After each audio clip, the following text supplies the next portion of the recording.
So for trail runners, ultra runners, the whole gamut, looking to get into Nordic skiing as a tool, there are two different distinct techniques of Nordic skiing now. It wasn't so in my day when I was racing on the team, but now there's what's called, we refer to as classic skiing, and then the other option is skate skiing, and there's discrete and different equipment for each technique. So with some people who have either an ice skating background or a hockey background, skate skiing will come more naturally or as naturally as classic skiing. And that's the case with my sons, who vastly prefer skate skiing because the motion is more natural to them.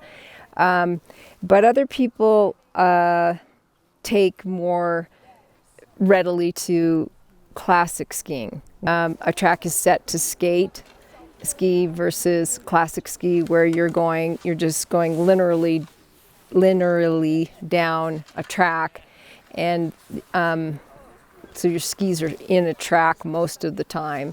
And skate skiing, where it's typically more like groomed, wider corduroy, as you find on alpine hills.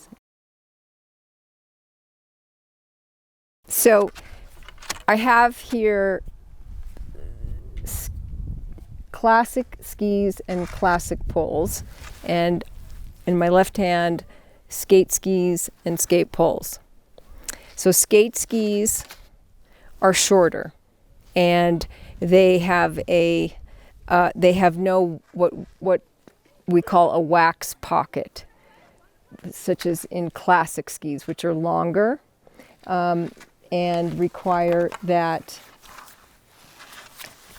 the underfoot part of the ski, you can see there's marks for the waxing, what we call a waxing pocket, where hard wax is applied underfoot in order to enable, it's like grippy wax, and to enable one to get up a hill, ski up a hill.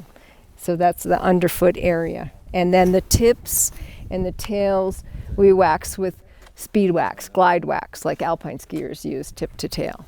Okay, and classic poles are typically should come to right when you're standing on the snow, sort of the top of your armpit. Skate ski poles should come to right below your nose when you're standing on your skis. So I swap out the straps in these poles, depending on which pair of skis I'm using. As I tell a lot of my friends and ultra athletes here in Leadville, Nordic skiing, in my view, and in my actual experience, because I used to trail run when I was younger, living in Marin, is a fantastic training tool for trail running. And classic skiing is more like running because of just the motion, because it's straightforward. There's no sideways, motion. But and the poling in particular is a tremendous strength tool for upper body. And from what I understand, even though I don't ultra run myself, I think some ultra races actually require runners to carry poles. And in my own experience doing 14ers here, poling is marvelous for stabilizing, when you're in gnarly rocky terrain. But when you're poling correctly in really either technique, but particularly in classic technique, which involves a lot of what we call double poling, where it's pretty much arms only, and the skis are, depending on the terrain. If you're poling correctly, it feels like a core crunch, right? So you're using a tremendous amount of core, and that in my experience and my understanding, core strength is crucial for like endurance running, maintaining your running technique.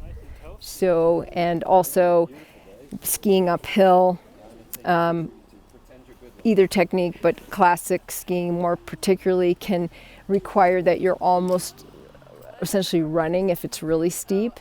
And at the highest level, the World Cup racers now, because there's such a premium on speed, that the wax pocket on classic skis, they'll do a really short wax pocket or try to get away with no kick wax. So they have maximum speed, and they're just using their upper body to double pull as much as they can.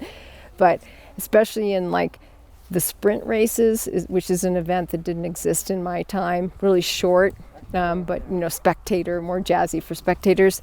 You'll see the top in the world basically running with their poles up the steep grades, and so it's like dramatically similar to running, and